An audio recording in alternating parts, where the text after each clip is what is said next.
경제가 최악이에요.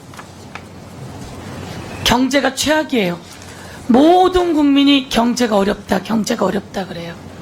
경제가 최악이에요. 윤석열 정부가 경제를 살려내야죠. 그래서 저도 기재 위로 왔어요. 경제를 살리기 위해서. 그런데 경제는 최악이에요.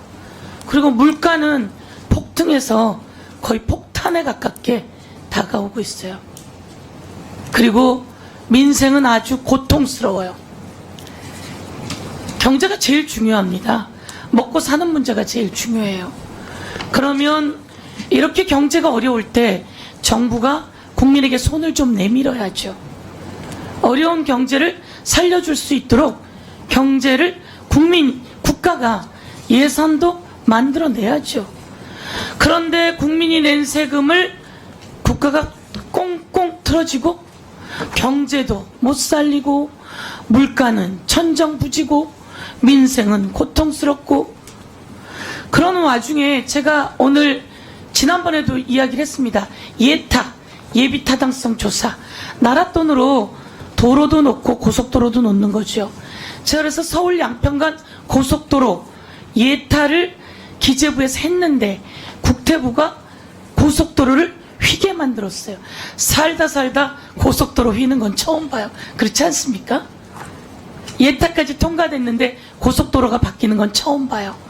그런데 대한민국이 깜짝 놀란 건 그 고속도로 바뀌는 종점 변경 주변에 대통령 일가의 땅이 있다는 거예요. 그것도 김건희 여사. 대통령 재산 등록한 거 보니까 그 주변에 땅이 여러 개가 있더라고요. 그러면 오얏나무 아래서 가끔 매지 말라 그랬다고. 거기서 그 고속도로는 휘게 만들지 말았어야죠. 하여간 천인공노할 일인데요. 제가 오늘 오전에 물어봤어요. 그렇게 예타까지 했음에도 불구하고 국토부가 고속도로를 변경하는 안을 내면 그 기재부는 예타까지 다 했는데 무슨 역할을 하셨습니까? 라고 물었더니 국토부가 예산 관련해서 논의하자고 제안 오지 않는 한은 이야기하지 않습니다. 이렇게 답변을 받았어요.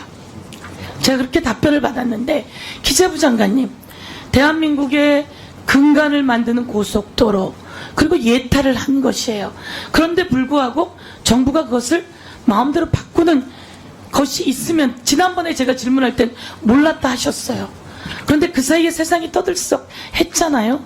그러면 기재부가 한 번 더 체크해봐야 된다고 저는 생각해요. 그럼에도 불구하고 오전에 질의했더니 국토부가 예산 관련해서 의견을 달라기 전에는 안 합니다. 이렇게 답변 오더라고요. 그럼 되겠습니까? 안 되겠습니까? 예, 답변 드리겠습니다. 예. 제가 상황을 좀 파악을 그동안 했었습니다. 지금 짧게 하세요. 예타를 통과를 했고 네. 그 예타 다음의 단계가 타당성 조사입니다. 네. 국토부가 타당성 조사를 진행하고 있는 과정에서 그 타당성 조사 진행 과정에서 반드시 거쳐야 되는 것이 환경영향평가입니다. 그리고 주민의견 수렴입니다. 바로 타당성 조사가 진행되는 그 과정 속에서 그 단계에서 지금 여러 곳에서 문제 제기를 하신 겁니다. 그래서 아직 타당성 조사 끝나질 않았습니다.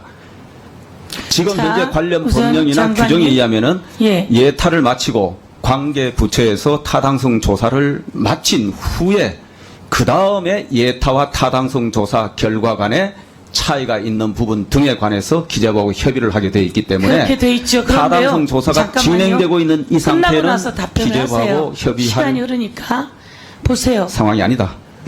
예. 경제부총리죠? 네. 경제부총리죠? 경제부총리입니다. 예. 대한민국 경제부총리입니다. 부총리인데 제가 이제 요 화면 한번 틀어주세요. 이게 타당성 조사를 한다며 그 사이에 바뀌는 종점을 변경하는데 다리만 26개로 늘어요. 약 15개가 17개가 더 늘어요. 다리만. 그리고 터널도 8개가 더 늘어요. 터널이 8개가 는다는 건 터널을 8개를 뚫어야 된다는 소리잖아요. 근데 타당성 조사하면서 1000억이 더 든다고 이야기가 써 있어요. 황당무계하잖아요. 그리고 그 주변에는 대통령 처가 일가의 땅이 있어요. 대통령의 장모는 감옥에 가 있고 대통령 오빠는 공흥지구 개발로 문서를 위조해서 이번에 또 기소됐고 완전히 위조예요. 그럼 이럴 때 경제부총리가 이거 못하게 해야 돼요. 못하게 해야 되고 이런 거 부처 간에 회의 통해서 문제 제기해야 된다 이렇게 말씀드리고요. 양평 고속도로 관련 부분입니다. 노선 바뀐 부분은 예비 타당성 조사 이후에 타당성 조사 과정에서 그리고 타당성 조사 결과 최종 노선의 차이가 있는 것은 지금 굉장히 여러 사례가 많다. 그 사례는 직접 저희들이 제출해 드리겠습니다.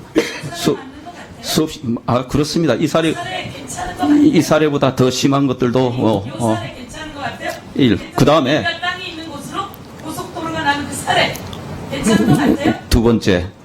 그래서 지금 그것이 저는 뭐 타당한 의혹 제기인지 아니면은 소위 말해서 정쟁에 의한 의혹 제기인지 제가 그 판단을 하고 싶지는 않습니다. 다만 여러 의혹 제기가 있고 그 부분에 관해서 국토부에서 수없이 많은 자료와 공문을 제시를 해드렸고 그래서 이 부분에 관해서 현재 대안을 마련하는 과정에 타당성 조사가 진행되고 있는 그 과정에 지금 문제 제기를 하신 겁니다. 아직 어느 노선도 확정된 것이 아무것도 없는 상황입니다. 그 문제 제기를 하셔서 여러 지금 국회에서도 말씀을 하고 계시기 때문에 국토부 장관이 그러면은 여야가 함께 검증위원회를 만들자. 그래서 어느 노선이 그 지역이나 지역 경제 발전이나 가장 타당한지 이거를 같이 논의해서 하면 될 거 아니냐 이렇게 제안을 했습니다. 아니 그러니까 문제 제기를 하시는데 함께 논의해서 되는 것인지 안 되는 것인지 이게 양평군에 어떻게 잘못하지 않았는데 왜 잘못했다고 이야기를 합니까? 그리고 1,000억 이야기를 하셨는데 그 1,000억에 현재 논의되고 있는 그 1,000억은 양평의 이 노선 변경이라기보다는 초반에 서울에서 출발하는 지점에 있어서의 문제입니다. 거기서 한 900억 정도 사업비가 증가한 거고 그 다음에 변경에 의한 부분은 약 100억 정도의 지금 변경 가능성이 있다고 하는데 그것도 아직 타당성 조사가 완결되어 있지 않기 때문에 어떠한 것도 확정적으로 말씀드릴 단계가 아니다.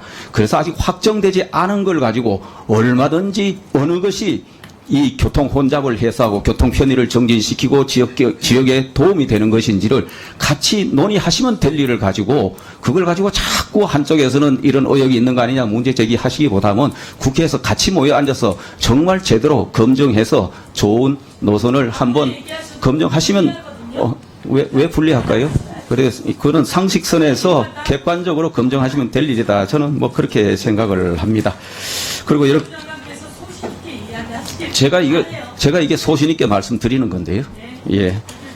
그리고 자꾸 이게 그 지역의 긴 구간에 일부 땅을 가지고 실제로 제가 보기에는 전혀 그렇게 보이지 않는데 그런 문제 자꾸 국민들께 의혹을 자꾸 제기하시기보다는 아까 말씀드린 정말 국회가 좋지 않습니까? 여야가 함께 앉아서 검증하면 얼마나 좋아요. 이번에 국정조사해서 예. 좀 들여다봅시다. 예, 그렇게 한번 보시면 좋겠고요. 그다음